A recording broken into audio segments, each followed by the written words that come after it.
और मोदी जी में धरती आसमान का अंतर है। हमारे तो योगी जी जैसे साधु हैं, हम तो चाहेंगे कि प्रधानमंत्री बने। मोदी जी एक गृहस्थ होकर के भी वो बहुत बड़े योगी है, महायोगी। आज उनकी विदेश नीति कितनी स्ट्रांग है, तमाम जहां बमबारी हो रही है वहां जो है तो उसको रोकवा करके अपने लोगों को निकाल लिया जाता है। पाकिस्तान जैसे लोग तिरंगा लेकर के वहां के छात्र बाहर निकलने के लिए मजबूर हो जाते हैं। अच्छा, मोदी जी के बाद योगी आदित्यनाथ को क्या प्रधानमंत्री के तौर पर देखते हैं कभी आगे? देखिए, मोदी जी की जो लोकप्रियता है वो योगी जी और मोदी जी में धरती आसमान का अंतर है। अब देखिए, हर व्यक्ति के फॉलोवर्स होते हैं। हमारे तो योगी जी जैसे साधु हैं, हम तो चाहेंगे कि प्रधानमंत्री बने, हम समर्थक हैं। लेकिन जहां निष्पक्ष बात है तो मोदी जी और योगी जी में बहुत अंतर है। मोदी जी एक गृहस्थ होकर के भी वो बहुत बड़े योगी हैं, महायोगी हैं। और उनका जो जीवन है कि आज भी प्लास्टिक की कुर्सी घर में है। आज भी वो परिवार में अपने किसी व्यक्ति को राजनीति में इंटर नहीं करने दिए। परिवारवाद पर जिस तरह से उनका है, जिस तरह से देश के लिए उन्होंने अपनी आप खपा दी। एक चाय बेचने वाला गरीब घर का लड़का है, कितनी मेहनत किया होगा, आज प्रधानमंत्री हैं। और उनका व्यक्तित्व तो ऐसा है कि विदेशों में भी जाते हैं तो लोग नकल करते हैं, उनसे कुछ सीखने के। आज उनकी विदेश नीति कितनी स्ट्रांग है कि जहां बमबारी हो रही है वहां जो है तो उसको रोकवा करके अपने लोगों को निकाल लिया जाता है। पाकिस्तान जैसे लोग तिरंगा लेकर के वहां के छात्र बाहर निकलने के लिए मजबूर हो जाते हैं। तो मोदी जी से अगर कोई तुलना करता है तो मैं समझूंगा कि वह एक दीपक सूर्य से अपनी तुलना कर रहा है। योगी मोदी में कभी तुलना नहीं हो सकती है, ये निष्पक्ष है। हालांकि मैं योगी जी का बहुत समर्थक हूँ, प्रशंसक हूँ, हमारे संत हैं। लेकिन निष्पक्ष बात देखिए है कि मोदी जी जैसा आज तक बहुत प्रधानमंत्री हुए, अच्छे अच्छे हुए, बुद्धिजीवी भी हुए, जैसे अटल जी जैसे जो अजात शत्रु रहे, विपक्ष भी जिनका आदर करता रहा, उनको मौका नहीं मिला। लेकिन राष्ट्रहित में मोदी जी जैसा आजाद भारत के बाद कोई प्राइम मिनिस्टर नहीं हुआ है। और मोदी जी के नेतृत्व में ही हम लोग हिंदू राष्ट्र बना ले जाएंगे, पूरा विश्वास है। अब हिंदू राष्ट्र के लिए बस साल 6 महीना की लड़ाई है। जिस दिन 100 करोड़ हिंदू रोड पर उतर जाएगा, 1 घंटे के अंदर भारत हिंदू राष्ट्र बन जाएगा। और कैसे भी जरूरत पड़ेगी तो हथियार भी उठाएंगे। हाँ, देश की रक्षा के लिए हम बहन बेटियों को निर्भया जैसे जो है नहीं छोड़ सकते हैं। हम बहन बेटियों को ऐसे नहीं छोड़ सकते हैं कि कोई जो है हमारी बहन बेटियों के जो है 36 टुकड़े कर दे और हम जो है तो बस हाथ पर हाथ धर के बैठे रहें और मोमबत्ती जलाएं। मोमबत्ती नहीं, अब अगर बात से बात बनी तो ठीक है, नहीं तो डायरेक्ट एक्शन डे की प्रतिक्रिया होगी। अब जो है इधर से डायरेक्ट एक्शन डे हम धर्माचार्यों की ओर से जारी होगा और हम लोग हिंदू राष्ट्र बनाएंगे। आचार्य जी, आपने शुरू में लव जिहाद का जिक्र किया और अभी आप कह रहे हैं कि बहन बेटियों के साथ गलत नहीं होने देंगे। जो नाबालिग लड़कियां हैं, जो छोटी छोटी उम्र की लड़कियां हैं, या बालिग भी ले लीजिए, 18-20 साल तक की लड़कियां हैं, बहुत केसेस में ऐसा आता है कि लड़कियां ही मुस्लिम लड़कों की तरफ आकर्षित हो रही हैं, मुस्लिम लड़के वो कलावा बांध कर जा रहे हैं। हालांकि बहुत केसेस सामने आने लगे हैं, लेकिन पूरी तरीके से रुका नहीं है। उन लड़कियों को किस तरीके से समझाया जाए? देखिए, है क्या चीज कि मदरसों में जो मुस्लिम लड़के हैं उनको तो ये सिखा दिया जाता है कि हर हिंदू काफिर है और तुम्हारा दुश्मन है।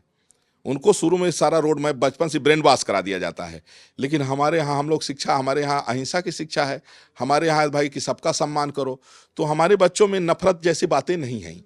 उनके लिए तो जैसे हिंदू है, मुसलमान है, सब है। तो उनको क्या होता है कि ये मुस्लिम लड़के, इनको मस्जिदों से फंडिंग मिलती है लव जिहाद करने के लिए, और ये बाकायदे घूम करके इकर करके पहले जो है तो जाल फंसाते हैं और फिर उसको इतना समझा देते हैं।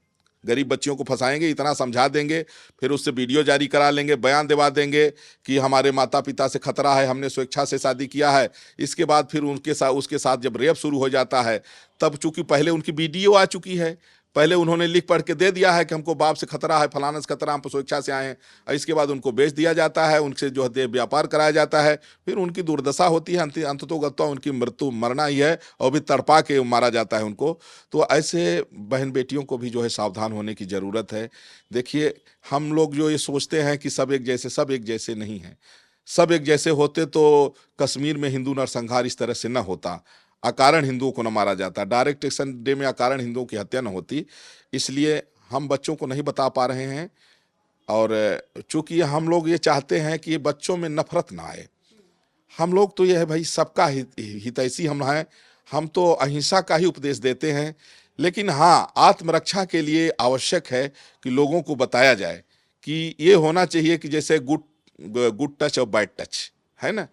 उसी तरह से ये है कि कौन वास्तव में हमसे जो प्रेम से बात कर रहा है वो कहीं ऐसा तो नहीं है कि प्रेम जाल में फंसा करके हमको हमारा दुरुपयोग तो नहीं करना चाहता है। तो ये अभिभावकों का भी कर्तव्य है और अध्यापकों का कर्तव्य है कि बच्चों को जागरूक करें आत्मरक्षा के लिए। हम इसलिए नहीं कह रहे हैं कि कोई सांप्रदायिक और ये धर्म को लेकर नहीं कह रहा हूँ, लेकिन हर व्यक्ति को ये अपने हित अनहित का पता होना चाहिए। और इसको लेकर के हम लोग बड़े पैमाने पर देखिए, हिंदू राष्ट्र का मतलब क्या है कि हम बच्चों को नफरत सिखाने से अच्छा है कि हम वो जड़ ही काट दें नफरत की। इसलिए हिंदू राष्ट्र बनते ही जो है ये सब बातें समाप्त हो जाएंगी। और जो यहाँ के ईसाई मुसलमान हैं ना, सबसे ज़्यादा लाभ उनका है। जो राक्षस बन गए हैं वो फिर से मनुष्य बन जाएंगे। एक आखिरी सवाल, आपने कहा कि अनशन किया था लेकिन 22 तारीख में चूंकि प्राण प्रतिष्ठा है इसलिए आपका अनशन खत्म करा दिया गया। 22 तारीख के बाद हिंदू राष्ट्र के लिए अपनी आवाज को आप कैसे बुलंद करेंगे? आपका अगला कदम क्या होगा? देखिए, अगला कदम हमारा ये होगा कि हम काफ़ी संख्या में हम शक्ति प्रदर्शन करेंगे। हम जगह जगह पर देश के कोने कोने पर लाखों की संख्या में हिंदुओं को लेकर के पहले शक्ति प्रदर्शन करेंगे और सरकार से हम डिमांड करेंगे। और नहीं होगा तो फिर हम उसके लिए जो है 100 करोड़ हिंदुओं को रोड पर उतार देंगे। और हम ऐसे नहीं उतरेंगे कि मूरी भाजी जैसे हमको कोई काट दे। हम शस्त्र लेकर के उतरेंगे। हर हिंदू के हाथ में जो है तो अत्याधुनिक हथियार होगा और हम उतरेंगे। और हम हिंसा के लिए नहीं उतरेंगे, हम आत्मरक्षा की मांग करेंगे। जैसे सुप्रीम कोर्ट ने भी कहा कि अगर परिवार पर हमला हो तो व्यक्ति कानून को हाथ में ले सकता है। तो ये हमारा हमला ही तो हो रहा है, लगातार हमला हो रहा है। हमारे निर्दोष हिंदुओं की लगातार हत्या हो रही है। भाई हम कह रहे आज तक एक भी कोई एग्जाम्पल नहीं दे सकता है कि कोई हिंदू किसी मुसलमान को इसलिए मार दिया हो कि वो मुसलमान है। कोई हिंदू किसी मुस्लिम बहन बेटी को इसलिए फंसा करके उसकी हत्या कर दिया हो कि वो मुस्लिम है। आज तक ऐसा एक भी एग्जाम्पल नहीं आया और मुसलमानों में आए दिन आ रहा है। तो मेरा मानना यह है कि हिंदू राष्ट्र बनते ही सभी समस्याओं का समाधान हो जाएगा। और हिंदू राष्ट्र अगर नहीं बना तो फिर 100 करोड़ हिंदू मौत के घाट उतार दिए जाएंगे, बकरा मुर्गा जैसे, वो भी हलाल करके। साधारण नहीं मारे जाएंगे, जिस तरह से मुल्ला हलाल करता है उस तरह से मारे जाएंगे। तो इसलिए हम लोग अभी हैं और कमर कसे हैं। और मोदी जी के नेतृत्व में बस साल 2 साल के अंदर ही जो है तो हिंदू राष्ट्र बना ले जाएंगे, पूरा विश्वास है।